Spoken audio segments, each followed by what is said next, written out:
The transport ship's doors opened with a soft hiss, and Jake stepped onto the polished floor of the Galactic Academy. His heart pounded as he looked around at the massive halls that stretched far above his head. Everything here was built for beings much larger than humans. The ceiling disappeared into shadows and the corridors were wide enough for 3 Earth buses to drive side by side. Jake pulled his small bag closer to his chest and walked forward. Other students moved past him, but they were nothing like the people back on Earth. Some looked like walking crystals that sparkled under the bright lights. Others had skin that seemed to flow like water, and some had wings that made soft whooshing sounds as they moved. A few students looked like giant insects with shiny black shells that clicked when they walked. As Jake moved through the crowd, he heard whispers starting around him. The alien students were pointing at him and making sounds that he guessed were laughter. He tried to ignore them and kept walking toward the student services desk. "Look at that tiny thing," said a voice behind him. Jake turned to see a tall, blue creature with 4 arms. "Is that supposed to be the human they told us about?" "It looks so weak," said another student. This one had purple skin and eyes that glowed like small suns.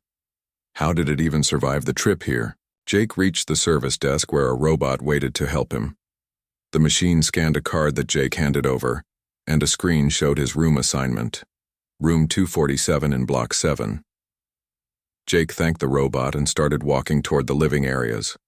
The dormitory halls were just as huge as everything else. Jake found his room and pressed his hand against the door scanner. The door slid open to show a space that was clearly meant for much bigger beings. The ceiling was at least 20 feet high, and the furniture looked like it was made for giants. 3 other students were already in the room. They all stopped talking when Jake entered. The first was the crystal-like being Jake had seen in the halls.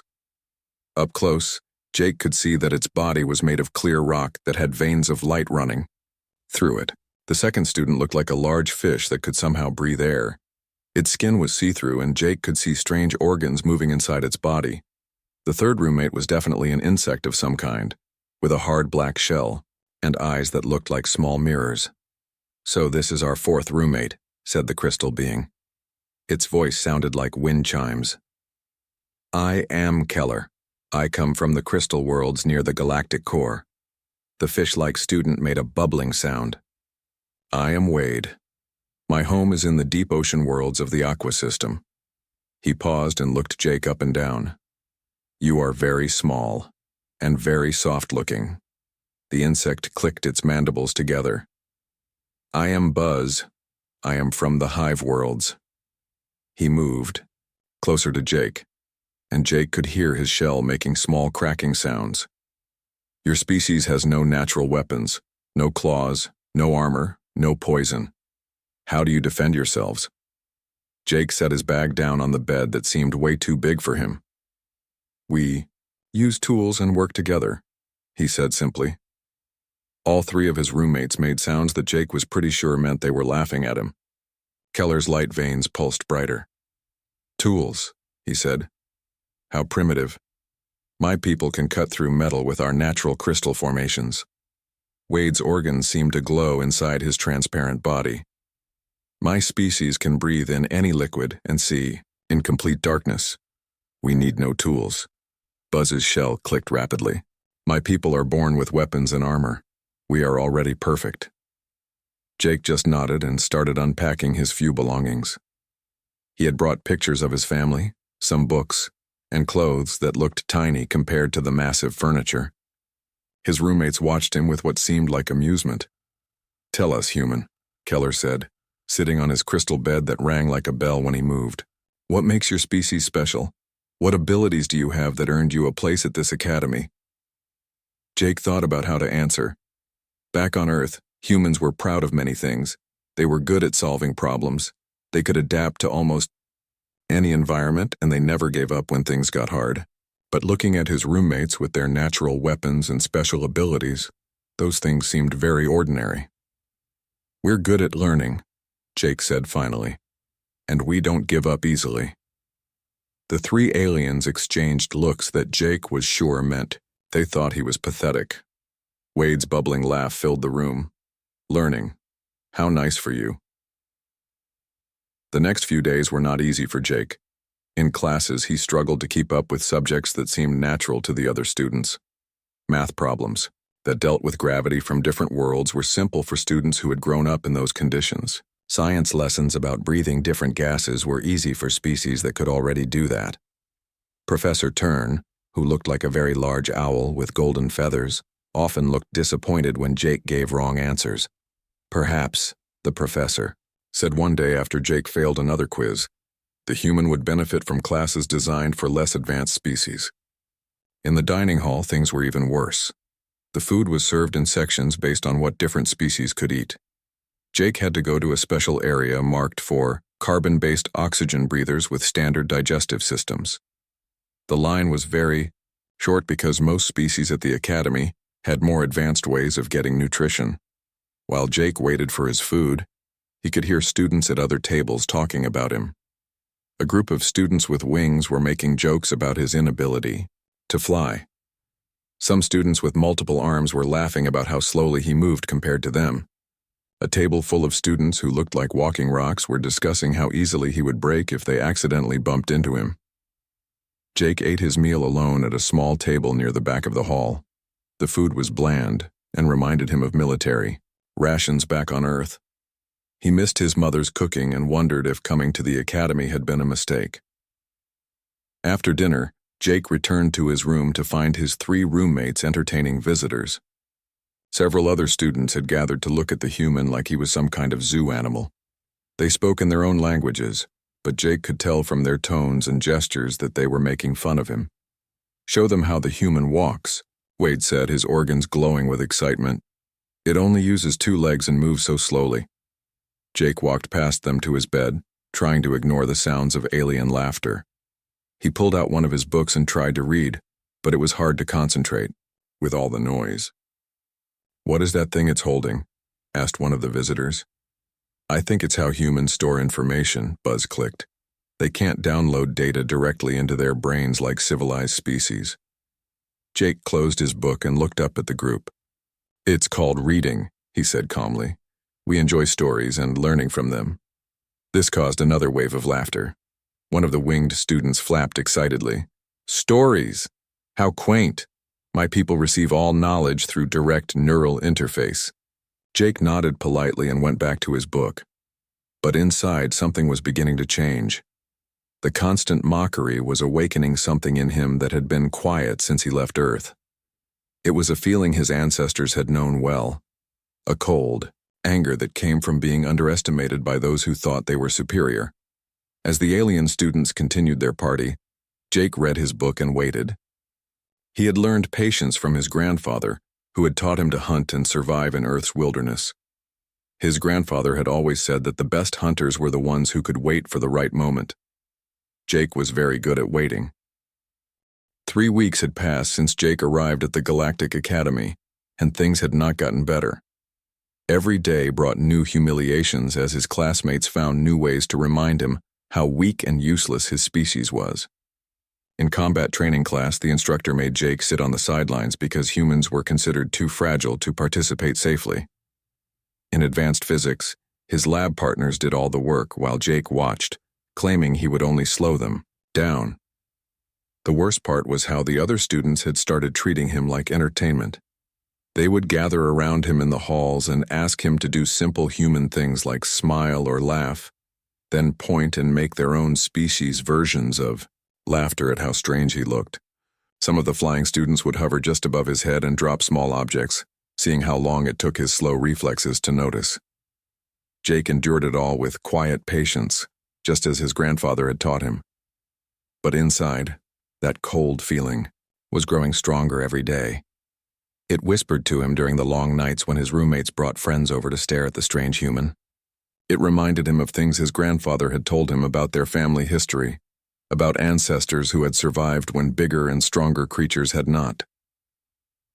On a cold morning in his 4th week, Jake was walking to his first class when he heard a commotion in the main assembly hall. Students were gathering around the large display screens that covered one wall. Their excited chatter filled the enormous space as they read whatever announcement had appeared. Jake pushed through the crowd, though several students made comments about the rude human who did not know his place. When he finally got close enough to read the screen, his heart began to beat faster. The announcement was about the Academy's most important tradition. The annual survival trials would begin in 1 week. Every year, students formed teams of 4 and were sent to a dangerous planet called Kepler 442c. There, they had to survive for 7 days, using only basic supplies and their natural abilities. The planet was known for its violent weather, poisonous plants, and deadly creatures. Many students failed the trials, and some did not survive at all. The trials were not just a test, but a way for each species to prove their worth to the galactic community. Success in the trials brought honor to your entire race and opened doors to the best jobs and positions in galactic society. Failure meant shame and limited opportunities for your people. Jake read the rules carefully.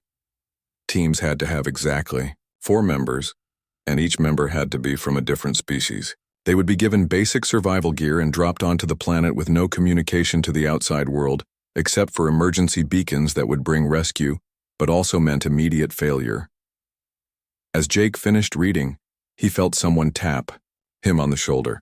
He turned to see Tony, one of the most popular students at the Academy. Tony belonged to a species called the Zentari, who had 4 arms and could climb almost any surface. His people were known throughout the galaxy as excellent explorers and scouts. Well, Tony said loudly, making sure other students could hear him. Look who's reading about the survival trials. Surely the little human is not thinking of participating. A crowd began to gather around them. Jake could see his roommates pushing through to get a better view of what was sure to be another embarrassing situation for the human. I was just reading about it, Jake said quietly. Tony's forearms gestured dramatically. Just reading. How wise of you to know your limitations. He turned to address the growing crowd. Can you imagine this soft little creature trying to survive on Kepler 442c? It would probably die from fear before the first night. The crowd erupted in various forms of alien laughter. Jake heard Wade's bubbling sounds and Buzz's rapid clicking from somewhere behind him. Students began making jokes about how they could use Jake as bait for the planet's predators, or how his soft skin would make a nice snack for the local wildlife. But Tony was not finished with his performance. He moved closer to Jake, using his superior height to loom over the human. Of course, if you really wanted to participate, I suppose my team could take you along. We need someone to carry our supplies and set up our camps while the real competitors handle the actual survival challenges. The suggestion sent the crowd into fresh waves of laughter.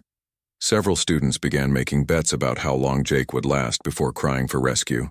Others suggested that Tony's team could use Jake as a distraction while they completed their real objectives. Think about it, little human, Tony continued, clearly enjoying the attention. You could make yourself useful for once. My teammates and I are all from warrior species. We have natural weapons, enhanced strength and survival instincts that your kind could never understand. You could learn something by watching real survivors work. Jake stood very still as Tony's words washed over him. Around them, the crowd had grown to include students from almost every species at the Academy. Even some of the professors had stopped to watch the spectacle. Jake could feel hundreds of eyes on him, all waiting to see how the weak human would respond to this public challenge. In the silence that followed Tony's offer, Jake heard his grandfather's voice as clearly as if the old man was standing next to him. Never let them see you sweat, boy, and never let them know what you're really thinking until it's too late for them to do anything about it. Jake looked up at Tony and smiled the same polite smile he had been wearing since he arrived at the Academy. I would be honored to join your team, he said in a calm, steady voice.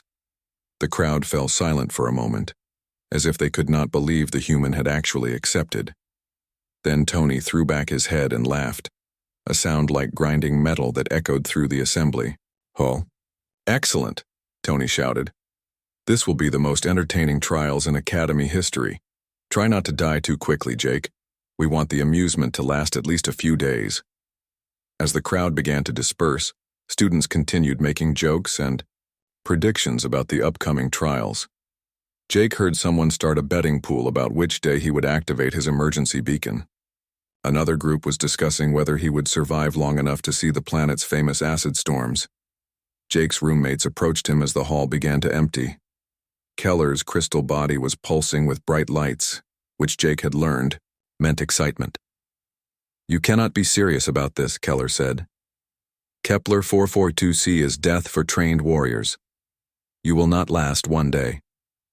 Wade's transparent organs were glowing brighter than usual. The planet's predators hunt in packs. They can sense fear from miles away. A frightened human would attract every dangerous creature on the continent.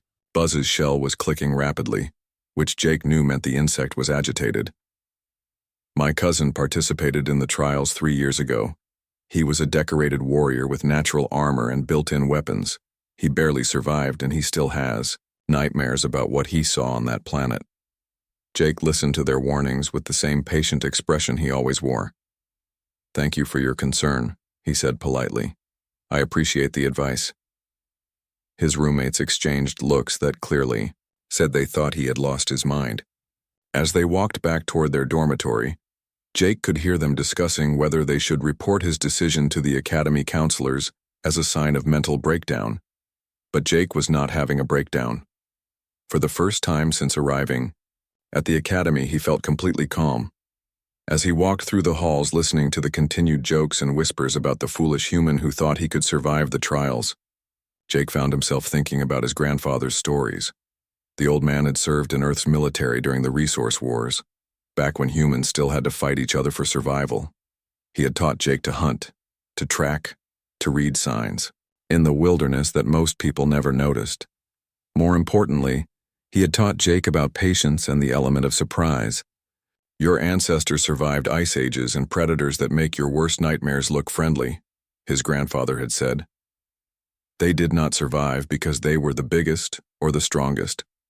They survived because they were smart, patient, and absolutely ruthless when they needed to be." As Jake prepared for bed that night, he could hear his roommates in the common area talking with friends about the upcoming trials. Their conversation was full of excited speculation about how quickly the human would fail and what horrible fate would befall him on Kepler 442c. Jake fell asleep to the sound of their laughter, but he was not bothered by it anymore. In 6 days, he would be on a planet that had killed students from the galaxy's most dangerous species. His teammates expected him to be useless baggage, and his classmates expected him to die. None of them understood that they had just made the biggest mistake of their lives. They had given a human predator exactly what he needed most: underestimation and a hunting ground where the normal rules did not apply. Jake smiled in his sleep and dreamed of his grandfather's lessons about patience, strategy, and what humans were truly capable of when they stopped being polite. The transport ship shook violently as it entered the atmosphere of Kepler 442c. Jake gripped his safety harness and looked out the small window at the planet below. Dark clouds swirled across a landscape of jagged mountains and deep valleys. Lightning flashed constantly, and he could see massive storms moving across the surface like living things. "Look at the human," Tony said from across the cabin. "It's already scared and we have not even landed yet." Jake's other 2 teammates laughed at Tony's joke. There was Lisa, a member of the winged Aryan species. Her feathers were sharp as knives and could cut through steel. She could fly at incredible speeds and had eyesight that could spot movement from miles away. The 4th member was Rock, a massive Vorthak who stood 8 feet tall. His people were famous warriors with thick skin that could stop bullets and strength that could crush stone with bare hands. "I still cannot believe we brought the human," Lisa said, preening her metallic feathers. "We should have found a 4th teammate from a real warrior species." Rock grunted in agreement. His voice sounded like rocks grinding together. "At least, it can carry our packs, though it will probably drop them when the first predator shows up." Jake said nothing and continued looking out the window. The planet's surface was getting closer, and he could see more details now. The trees looked wrong, with twisted branches that moved even when there was no wind. Rivers of strange-colored liquid flowed between the mountains, and in the distance he could see what looked like geysers shooting steam high into the air. The ship's pilot, a robotic voice, announced their arrival. Landing in 30 seconds. Teams will be dropped at separate locations across the continent.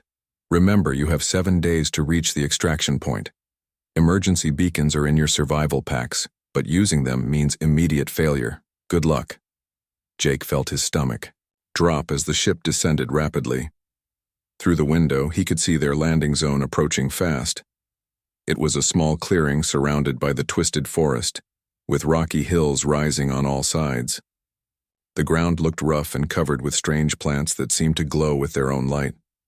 The ship touched down hard, and the doors opened immediately. Hot, humid air rushed in, carrying smells that Jake had never experienced before. The air itself seemed thick and hard to breathe, and he could hear strange sounds coming from the forest around them. "Move out," Tony ordered, jumping down from the ship with his forearms carrying gear. "The ship leaves in 60 seconds whether we are ready or not." Jake grabbed his pack and followed his teammates out of the ship. The ground felt spongy under his feet, and he could see that what he had thought was solid earth was actually a thick layer of decomposing plant matter. Strange insects buzzed around his head, and something that looked like a cross between a snake and a bird watched them from a nearby tree. The ship's engines roared to life, and within seconds it was gone, disappearing into the storm clouds above. Jake and his teammates stood alone in the alien wilderness, with only their packs and their abilities to keep them alive for the next 7 days. Tony immediately took charge, as Jake had expected. "Lisa, scout ahead and find us a good campsite. Rock, start gathering materials for shelter. Human, you can set up our supplies and try not to get in the way." Jake nodded and began unpacking their gear while his teammates went to work. Lisa spread her wings and shot into the air, disappearing over the treetops in seconds. Rock began pulling down branches and rocks with his massive strength, creating a pile of building materials in the center of the clearing. As Jake organized their supplies, he was also doing something else that his teammates did not notice. He was studying everything around them with the skills his grandfather had taught him. He noted which way the wind was blowing, what sounds were coming from different parts of the forest, and how the strange plants reacted to their presence. Some of the glowing plants turned away when he got close, which meant they were probably sensitive to movement or heat. The insects that had been buzzing around his head were avoiding a particular type of flower, which suggested those flowers might be poisonous or give off some kind of repellent chemical. In the distance, he could hear what sounded like howling, but it came in patterns that seemed too organized to be random animal calls. "The clearing about half a mile north looks good," Lisa announced when she returned from her scouting flight. "It has high ground and good sight lines, but there are tracks around it, big ones." Tony waved dismissively with one of his 4 hands. "We can handle whatever made those tracks. Rock could probably kill it with his bare hands." Rock grunted in agreement, flexing muscles that looked like they were carved from stone. "My people have fought creatures much more dangerous than anything on this planet." They moved to the new campsite as the day began to fade. The sky turned strange colors that Jake had never seen before, and the temperature started dropping rapidly. By the time they had set up their shelter, Jake could see his breath in the air. The shelter was a standard academy design, meant to house 4 students comfortably, but it was clear that Jake's teammates expected him to sleep outside or in the smallest corner. Tony made a point of claiming the best spot near the heating unit, while Lisa and Rock took the areas with the most protection from the wind. "Human, you can sleep by the entrance," Tony said. "That way you can keep watch and wake us if anything dangerous approaches. Try not to fall asleep, though we all know your species needs more rest than evolved beings." Jake accepted his assignment without complaint and set up his sleeping area near the shelter's entrance. As night fell completely, the sounds from the forest grew louder and stranger. Things howled and screeched in the darkness, and Jake could hear heavy footsteps moving through the undergrowth around their camp. His teammates seemed unconcerned. Tony was using a small device to plan their route for the next day, while Lisa cleaned her razor-sharp feathers with practiced movements. Rock simply lay down and appeared to fall asleep immediately, his thick skin providing all the protection he needed from the cold. But Jake was not sleeping. He sat quietly by the entrance, appearing to his teammates like he was nervously standing guard. In reality, he was doing something much more important. He was learning the planet. Every sound had meaning. The howls came in groups of 3, which suggested pack animals. The footsteps he heard were too regular to be random movement, which meant they were being watched by something intelligent. The way the wind carried different scents told him about water sources, food plants, and potential dangers in all directions. Most importantly, he was beginning to understand the rhythm of this alien world. His grandfather had taught him that every environment had its own patterns, its own rules for survival. Kepler 442c was no different. It was just more deadly than anywhere Jake had been before. Around midnight, the storm that had been building all day finally hit. Rain began falling in sheets and the wind howled through their shelter. Lightning flashed constantly, turning the forest into a nightmare landscape of twisted shadows and strange shapes. Jake's teammates woke up as the storm intensified. Lisa had to fold her wings tightly against her body to keep them from being damaged by the wind. Rock grumbled about the noise, making it hard to sleep. Tony tried to use his technology to predict when the storm would pass, but the planet's electromagnetic activity was interfering with his equipment. "This is worse than the Academy briefing said it would be," Lisa shouted over the wind. "How are we supposed to travel in this weather?" "We waited out," Tony replied, clearly frustrated that his plans were being disrupted. The storm cannot last forever. But Jake was watching something that his teammates had not noticed. Through the gaps in their shelter, he could see shapes moving in the forest, big shapes that were not bothered by the storm. The howling sounds were getting closer, and they were definitely coming from more than one direction. "We are being surrounded," Jake said quietly. Tony laughed, though it sounded forced. "Surrounded by what? Some local animals taking shelter from the storm?" Jake did not argue, but he began moving slowly toward his pack. His teammates might not believe him, but his grandfather's training was screaming warnings that could not be ignored. Whatever was out there in the storm was not just seeking shelter. It was hunting. The first attack came without warning.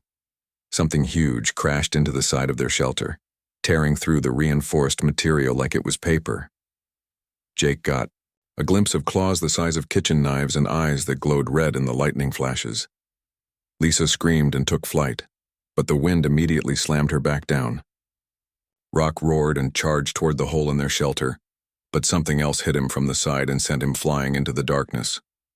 Tony was shouting orders that no one could hear over the storm and the sounds of whatever was attacking them. His forearms were reaching for weapons, but everything was happening too fast. Jake did not panic. Instead, he did something that would have surprised anyone who knew him. He smiled. It was not the polite smile he had been wearing at the academy. It was something older and much more dangerous. In the chaos of the storm and the attack, with his teammates scattered and terrified, Jake finally stopped pretending to be just another harmless student.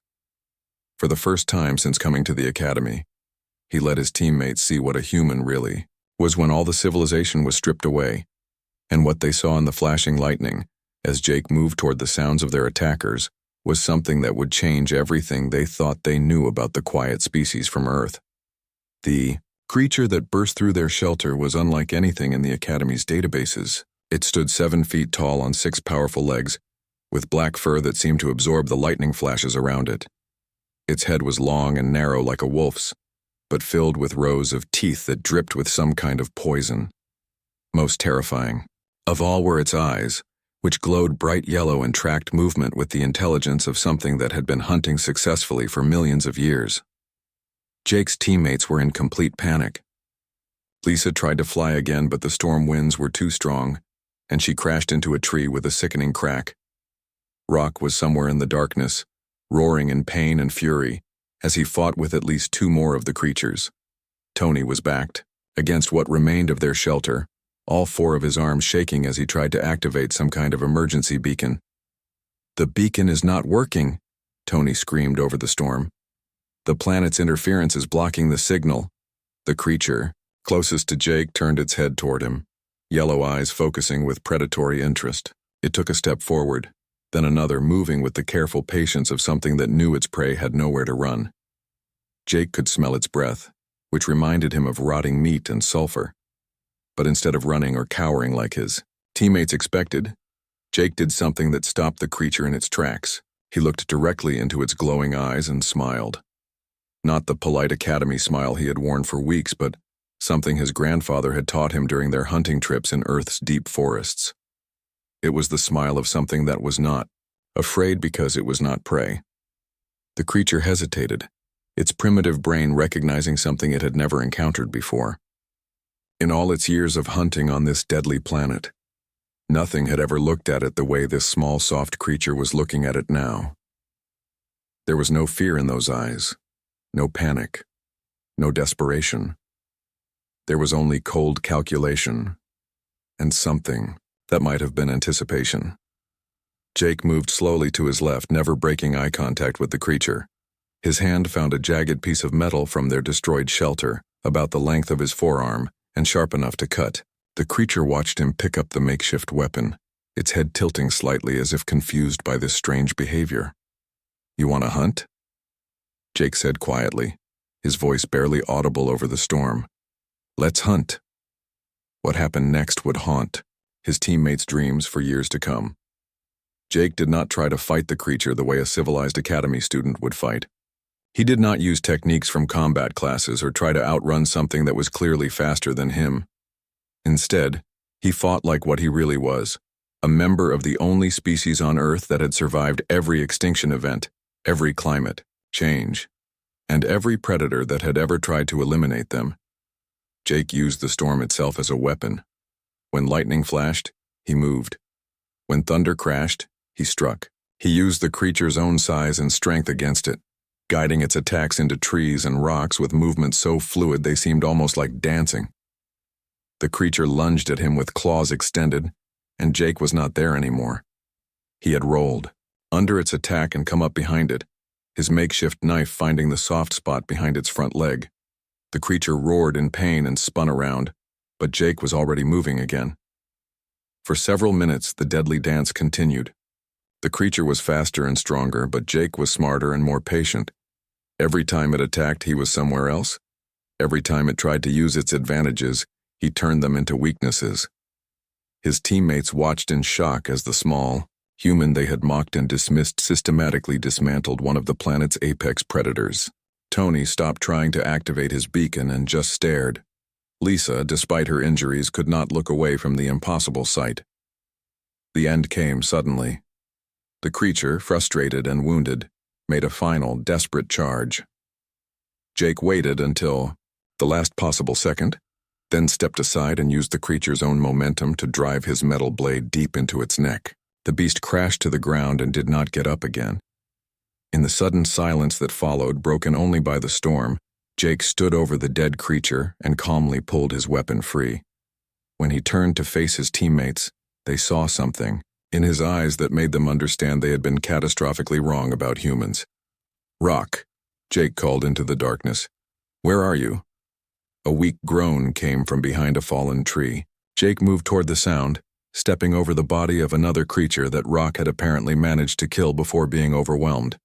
He found the massive Vorthak warrior pinned under a heavy branch, bleeding from several deep cuts. "Help me move this," Jake said to Tony and Lisa. It took all three of them to lift the branch enough for Rock to crawl out. The big warrior was badly hurt, but alive. As they helped him back to what remained of their shelter, Rock kept staring at Jake with something that might have been respect. "How?" Rock asked, his voice weak but curious. "Your species has no natural weapons, no armor, no enhanced strength. How did you kill that thing?" Jake was busy examining Rock's wounds and applying first aid from their medical kit. "My grandfather taught me that the most dangerous predator is not always the biggest or strongest. Sometimes it's the one that thinks differently." Tony was looking around at the bodies of the creatures that had attacked them. There were 4 of them, all killed either by Rock's incredible strength or Jake's precise strikes. "These are shadow maws," he said, his voice filled with disbelief. "They are supposed to be extinct. The Academy databases said they were wiped out decades ago." "The databases were wrong about a lot of things," Jake replied calmly as he bandaged Rock's wounds. Lisa was staring at Jake like she was seeing him for the first time. "You knew they were coming. Before they attacked, you said we were being surrounded. How did you know? Jake finished with Rock's bandages before answering. I listened to what the planet was telling me. The sounds, the smells, the way other animals were behaving. My grandfather taught me that if you pay attention, the environment will always warn you about danger. As dawn began to break over the alien landscape, Jake's teammates saw their situation clearly for the first time. Their shelter was destroyed, their electronic equipment was damaged by the storm, and they were stranded on a planet that was actively trying to kill them. But, for the first time since landing, they were not looking at Jake like he was a burden. What do we do now? Tony asked. And Jake realized it was the first time the arrogant Zentari had asked his opinion about anything.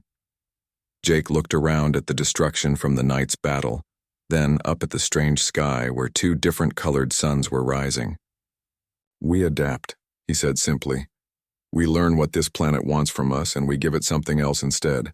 He began gathering useful materials from their destroyed equipment, his movements efficient and purposeful. Lisa, you can still fly short distances, right? I need you to scout for water and shelter. Tony, use your climbing ability to gather food from the trees, but only the fruits that the local animals are eating. Rock, you rest and heal. We're going to need your strength later. His teammates began following his instructions without question, and Jake realized that something fundamental had changed in their group dynamic. They were no longer treating him like a weak servant who needed their protection. They were looking to him for leadership. As they worked to salvage what they could from the night's disaster, Jake felt his grandfather's presence strongly. The old man had always said that humans were not the strongest or fastest species on Earth, but they were the most adaptable.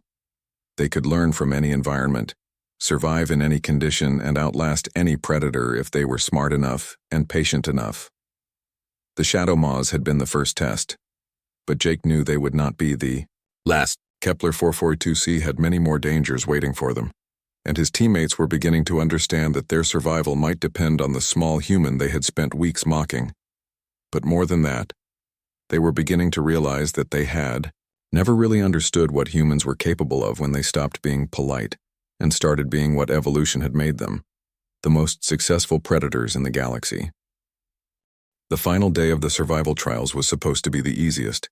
Jake's team had survived 6 days on Kepler 442c, adapting to its dangers and learning to work together in ways none of them had expected.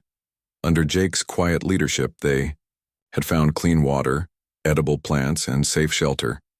They had avoided the planet's worst predators and weathered 2 more storms. The extraction point was only 5 miles away, and rescue would arrive in just a few hours. Then they found the crater. It was Lisa who spotted it first during her morning scouting flight. She returned to their camp with her metallic feathers ruffled and her eyes wide with fear.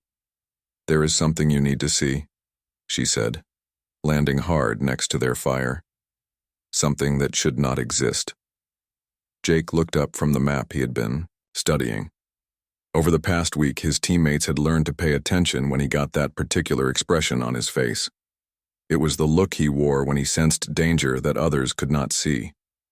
Show me, Jake said simply.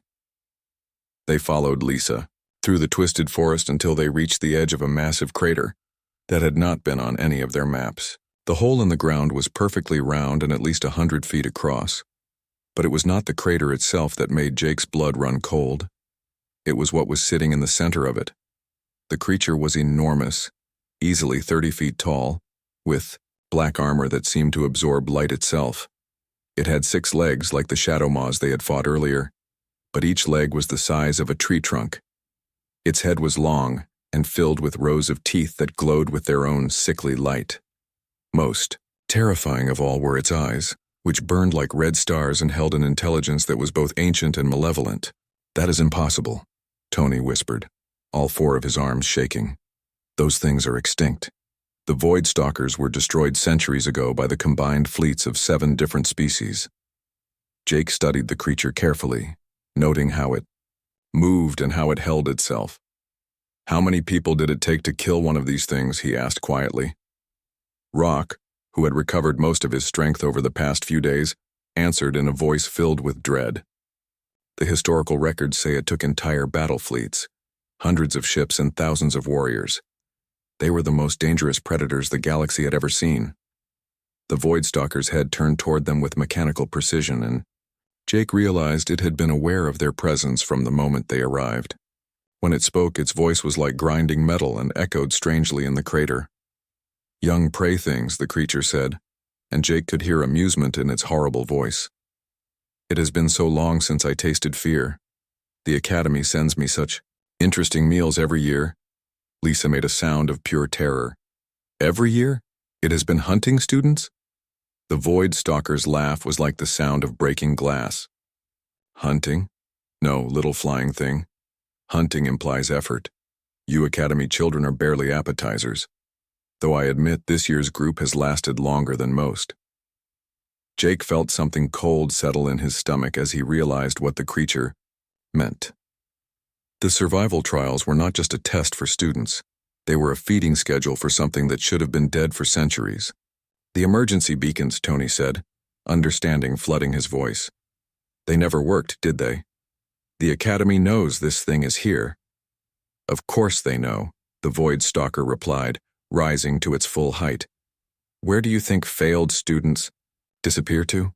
The galaxy has many secrets, and some of them require discretion." Jake's teammates began backing away from the crater's edge, but Jake stepped forward instead. The Void Stalker's burning eyes focused on him with interest. "Curious," the creature mused. "The small, soft one does not run. How refreshing. Tell me, little prey, what makes you different from your companions?" Jake did not answer immediately. Instead, he was thinking about everything his grandfather had taught him about predators and prey. The old man had always said that the most dangerous moment in any hunt was when the predator became overconfident. "I am not prey," Jake said quietly.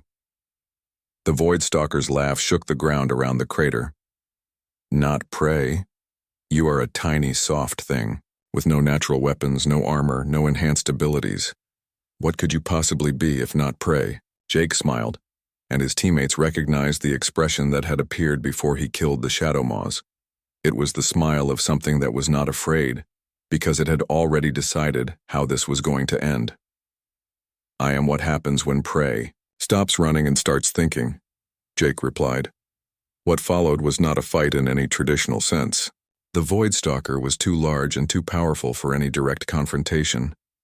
Its claws could cut through solid rock, its armor could deflect weapons that could destroy buildings, and its speed was impossible for something so massive. But Jake did not try to fight it the way a warrior would fight. Instead, he fought like a human, with intelligence, patience, and the absolute refusal to accept that any creature was truly unstoppable.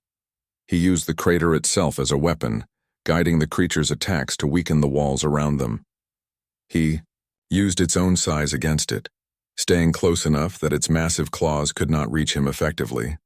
Most importantly, he used its arrogance as a weakness, letting it think it was toying with helpless prey while he systematically destroyed its advantages. The battle lasted 23 minutes and became the stuff of legend. Jake moved like water around the creature's attacks, always one step ahead of its devastating strikes. He used debris from the crater walls to blind it, loose rocks to make it stumble, and its own momentum to send it crashing into the crater's sides.